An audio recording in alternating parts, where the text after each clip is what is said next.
friends, the story begins with a game developer named Tim, who suddenly loses his internet connection. Tim can't talk to his team anymore. And in that moment, he starts remembering his past. How happy he was with his wife Olivia. Olivia was pregnant. Their family was about to grow. But then some problems came up.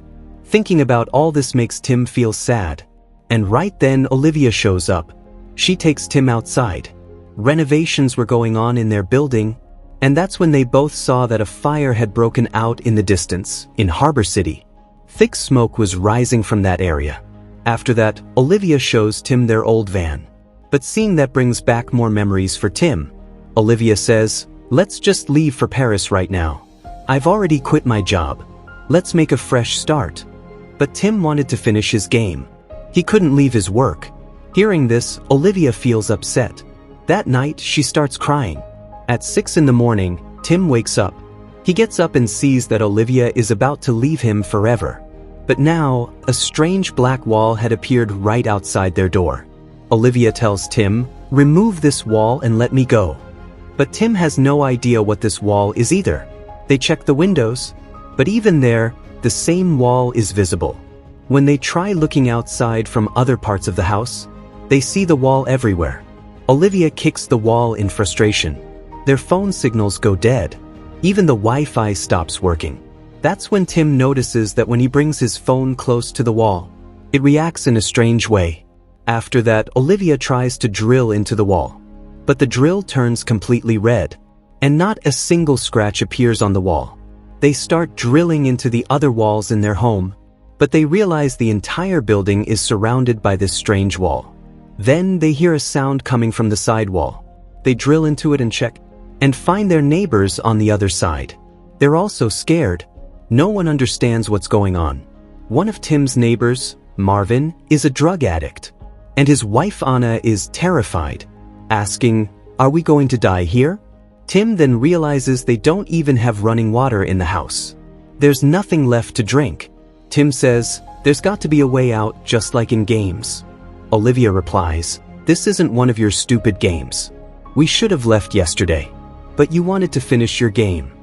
Hearing that, Tim throws his phone at the wall in frustration, and a piece of the phone sticks to the wall. That means the wall is magnetic. Tim shows this to Olivia. They stick all their metal objects to the wall. They discover that the wall has 4 sections where the magnetic pull is strongest. All 4 are square-shaped. They place everything metal onto those 4 squares. The objects start moving, but suddenly, they all shoot back toward Tim and Olivia. Olivia is unharmed, but Tim's back gets covered in blood.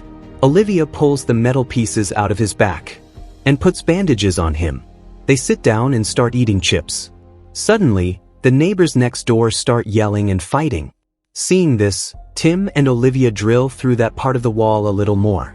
Tim grabs a bat and enters their apartment. There are blood stains everywhere. Anna is badly injured.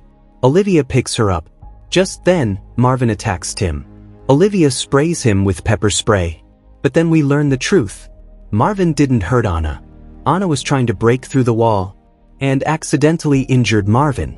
All the blood was actually Marvin's, and both of them were high at the time.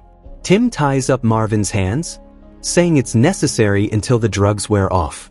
Then, Tim notices a private room in the building, owned by the building's manager. He breaks it open. Even the black wall shakes a little. Tim and Olivia start inspecting the room. They find a small hidden camera and an axe. Marvin eventually regains consciousness. He's sobered up now. Olivia says, "We should move downward." She explains that the building was constructed during World War II. There's a safe shelter beneath the ground floor, and those shelters connect to underground subways. Maybe they can get out from there. They begin breaking through the floor using the axe. Tim breaks through and ties together some clothes to make a rope, and climbs down. Below, an old man named Mr. Oswald lives. He points a gun at Tim, and tells him to go back quietly. Mr. Oswald is a war veteran, so he knows that in such times, people steal each other's rations. Tim tries to explain, and then Mr. Oswald's granddaughter Leah shows up from behind, telling him they're not our enemies. They might be able to help us get out. So Mr. Oswalt agrees and tells them that there's a tunnel leading outside under the building. Everyone comes down to that floor one by one. Marvin says, "Please untie me." Tim agrees and unties his hands. And then, they begin breaking through the next floor as well. But here, Tim notices a fire alarm with a hidden secret camera inside it. Oswalt says, "That's not mine. It belongs to the building owner." So Tim checks the fire alarm installed on the ceiling of Mr. Oswalt's apartment and finds a camera hidden inside that one too. Marvin says, "This is starting to feel like a game. Maybe we're part of some reality show." Olivia says, "We should talk to the building owner about all of this.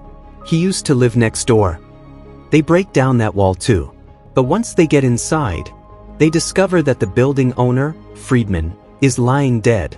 His hands had been cut off. Seeing this, Olivia starts panicking. Marvin feels like throwing up. That's when Tim finds photos of the black wall on Friedman's phone. They begin breaking through the floor below once again. Everyone starts coming up with their own theories. But suddenly, the floor beneath them collapses, and they all fall down. Everyone gets hurt. Only Oswalt and his granddaughter Leah are still safe up top. They come down using a ladder. And that's when they meet a man named Yuri. He was a friend of Anton, another guy who lived in the building. Tim shares his theory with Yuri. But Yuri says, "You have no idea what's really going on here." He tells them that poison is spreading everywhere, and this wall is actually protecting them from it. Then we learn that Anton is dead. Yuri says maybe his pacemaker failed. Tim remembers, "Yeah, things stopped working near the wall." Yuri tells everyone they should stay here. But Olivia, Marvin, and Anna want to leave. After they leave, Leah finds some research papers on Anton's desk. Yuri says, "This wall killed him. He became obsessed with figuring out how to get past it, and that's what led to his heart failure." Yuri tells Leah, "Good luck," and sends her away. He then rips up the research papers. After that, Tim breaks through the floor and reaches the basement. They even find a possible exit. They break open the exit door. But beyond that door is the same black wall. Everyone is heartbroken after seeing it. But Yuri stands above, smiling. Marvin, in anger, starts smashing the wall with an axe. Mr. Oswalt pulls a gun on him. So Marvin takes the gun and shoots bullets at the wall. But the bullets bounce back off the wall and fly right at them. Everyone manages to dodge, except Mr. Oswalt. He gets hit by one of the bullets. Seeing this, Leah breaks down crying. Mr. Oswalt dies right in front of her. Everyone is devastated to find that even the basement exit is blocked by the wall. Anna says, "Why us? Maybe there's a reason we're all here." Anna reveals, "When I was 15, I died for 2 minutes." Leah says, "2 years ago, my mom died of cancer, and I was with her at the time." Yuri confesses, "I've killed people. I'm a police officer." So because of Marvin, Mr. Oswalt died.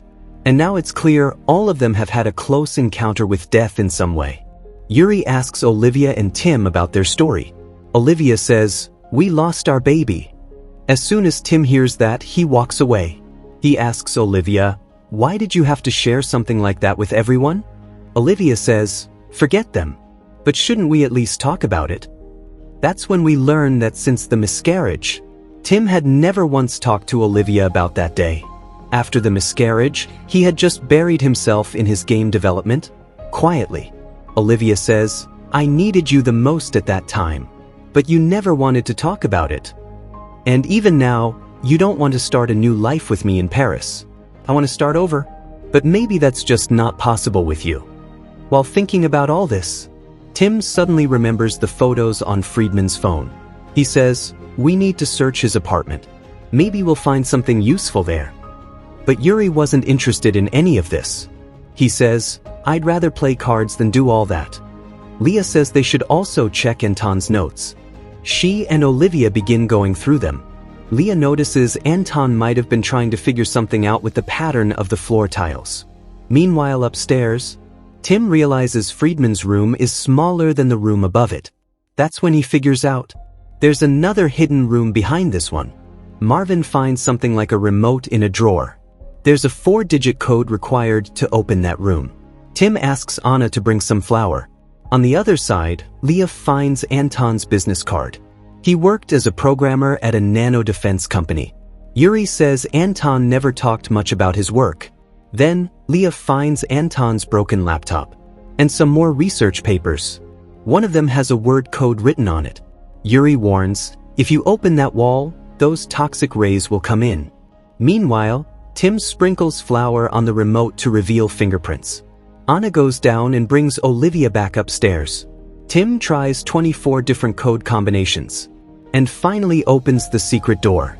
That's when they discover Friedman had installed cameras inside all of their apartments. He had been watching all of them.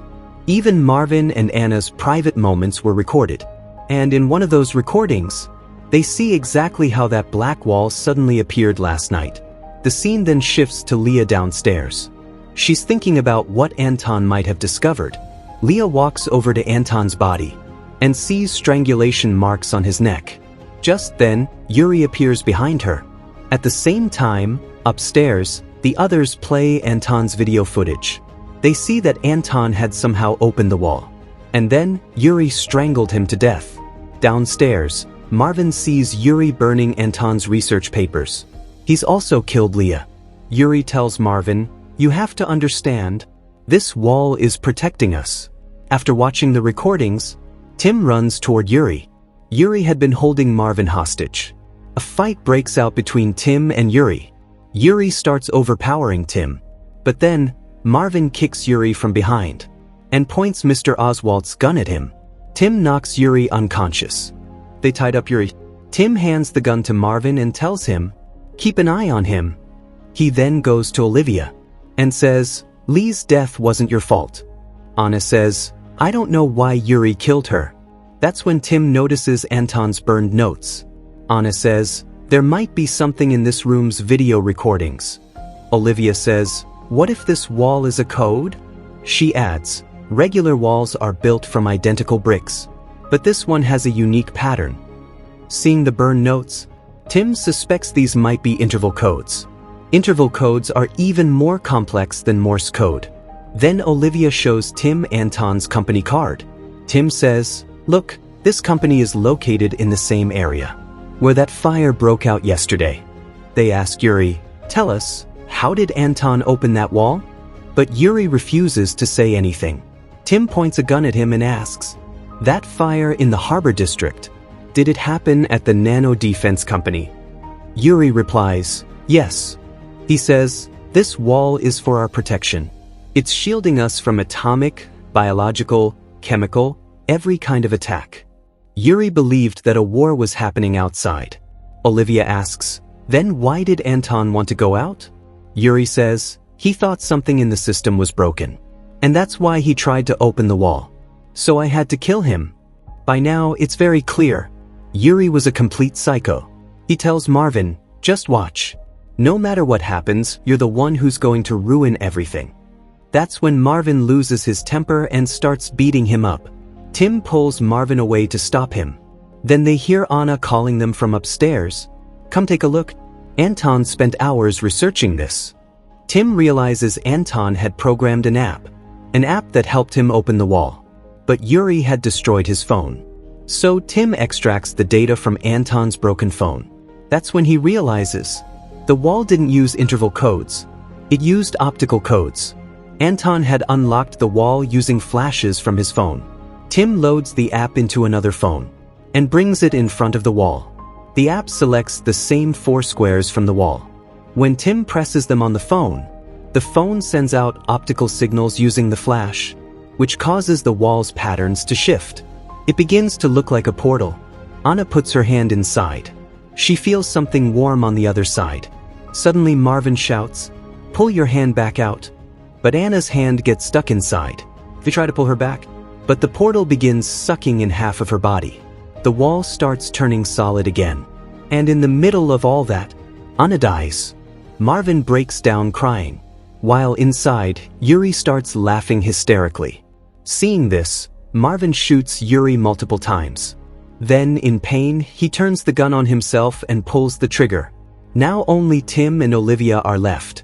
They sit together and talk things out. Tim says, I was such an idiot. And yet somehow, you stayed with me." The two of them hug. Then they return to the wall again. Now, they have to press the 4 squares in the correct pattern, just like Anton did, like entering the right code. Each square gave off a different number of flashes. For example, square 1 gave 1 flash, square 2 gave 5 flashes. Olivia says, "We can check Anton's video recording to see the exact pattern he used to press them." They watch the video and figure out the correct pattern from the number of flashes. But suddenly, Yuri regains consciousness downstairs. He wasn't dead after all. Yuri charges straight at Tim. Yuri hits Tim in the head, knocking him down. He starts going after Olivia, who steps back and falls through the floor to the level below. Tim gets up and pushes Yuri down as well. Then he grabs Olivia and runs toward the basement. Tim blocks Yuri from getting through the door on the other side and tells Olivia, "You open the wall." Olivia enters the correct pattern, and the wall starts opening. But just then, Yuri makes it through the door. He and Tim begin to fight. Tim yells to Olivia, "Go!" Yuri was about to stab Tim with a knife, but Olivia rushes back and strikes Yuri with an axe, saving Tim. The two of them finally make it outside. Daylight was streaming in from the other side. But the moment they step outside, they discover that their entire city has been surrounded by the same black wall. Every building is covered by it. There's not a single person in sight. Just then, Olivia spots their old van. They both get in and drive away from there. On the radio, they hear the news. The initial fire had started at the Nano Defense Company, and due to the fire, the system crashed. That crash triggered a secret defense protocol in the area. The black wall was that defense system, and now it had sealed off the entire city. And with that, friends, our story ends right here. Let us know your thoughts in the comments section. And don't forget to like the video and subscribe to the channel. We'll see you again in the next one.